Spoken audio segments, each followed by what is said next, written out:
Hello friends, welcome to my video lecture. My name is Mr. Balu Chowdhury. I am from KK Wagh Senior College, Chanduri. The topic of this session is names, scopes and bindings under the subject principles of programming languages. This chapter discusses core issues in the language design.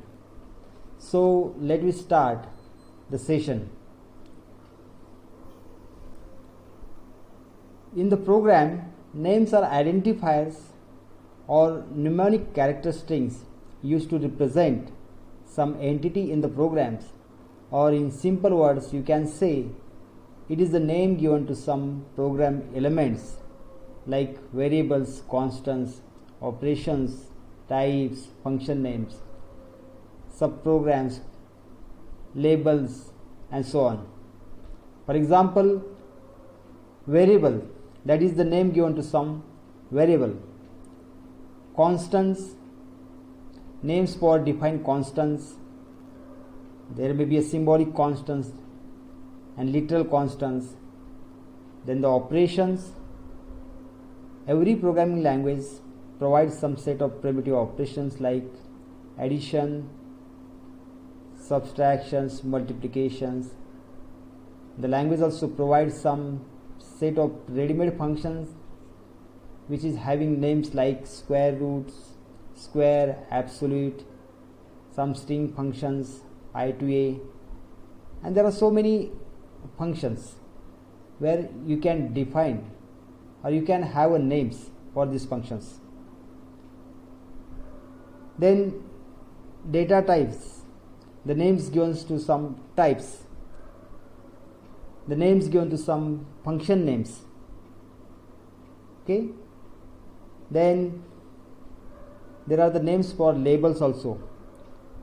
That is, here the names given to some particular statements, means we call it a label. So there are some other program elements where we can assign the names. For example, exception names, overloading names and so on. So primary design issues for names are: what is the maximum length of the name? Can connector be used in the names? Are names case sensitive? Are special words reserved words or keywords? So these are various issues that we will discuss now one by one. So we will see the first issue: what is the maximum length of the name? Friends, if you go through history of the language evolution, you will come to know earliest programming languages use a single character names because it was primarily mathematical, and mathematicians use a single character names for unknowns in their formal notations.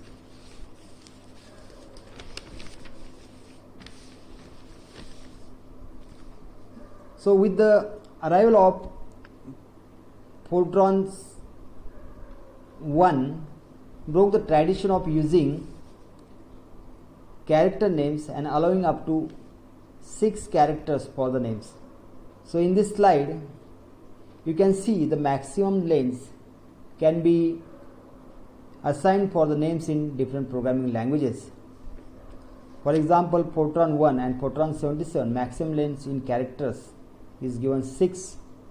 Then Fortran 90 and ANSYS have a maximum character length, that is one can assign, is 31 characters.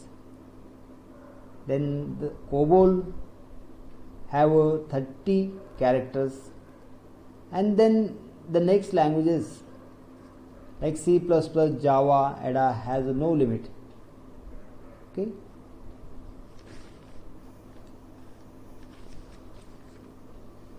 Now the next issue of name is: can we use connector in between character of names? For example, underscore.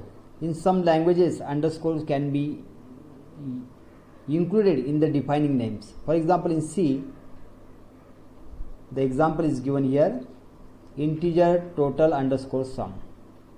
So here underscore is used between the two words, total and sum. So this is allowed. Then the function is given there, display underscore array. This is the name given to some functions. So here underscore is used between display and array. So in this way the connectors are allowed to include in the names. But in languages like Pascal, Modula 2, Fortran 77 don't allow the use of the underscore character. Then the next issue is, are names case sensitive? In some languages, notably C, C++, and Java, uppercase and lowercase letters are considered distinct. For example, in C++,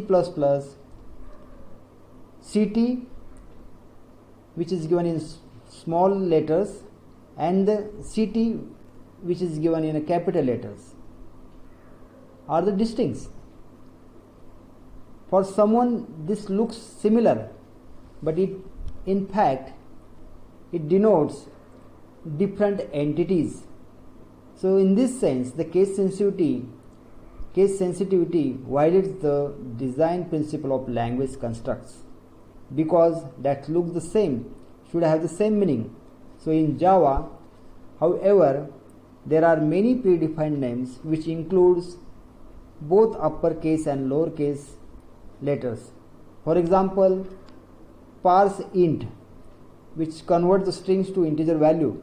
So in Fortran, initially only uppercase letters could be used.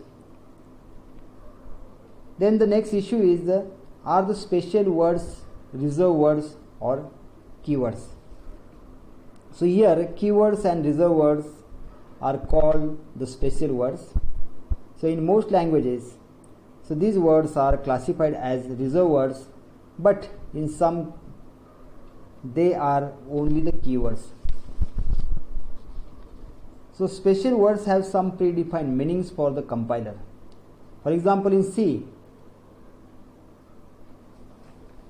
see the declaration statement in the given slide, integers sum. So in this statement, the word int, when found at the beginning and followed by a name, is considered a keyword that indicates the statement is a declarative statement. So here the word int is the keyword.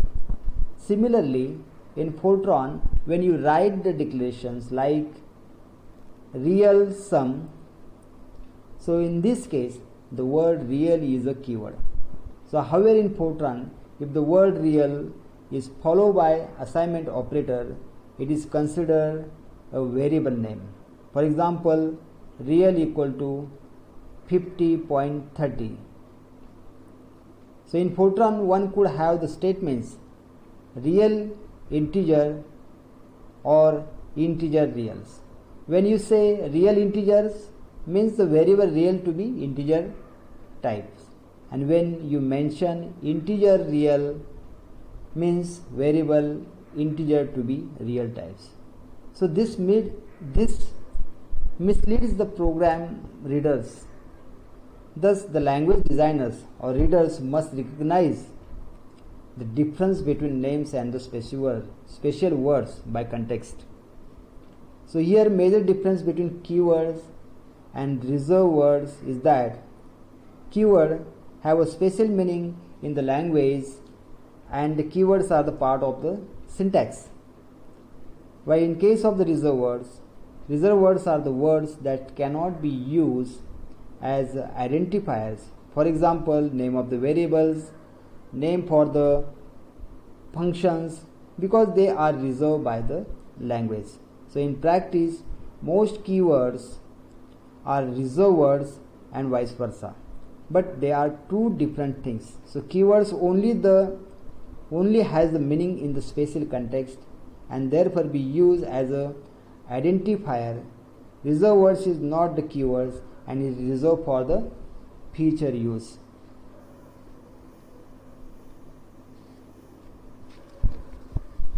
So in Java, goto is a reserved word but not a keyword.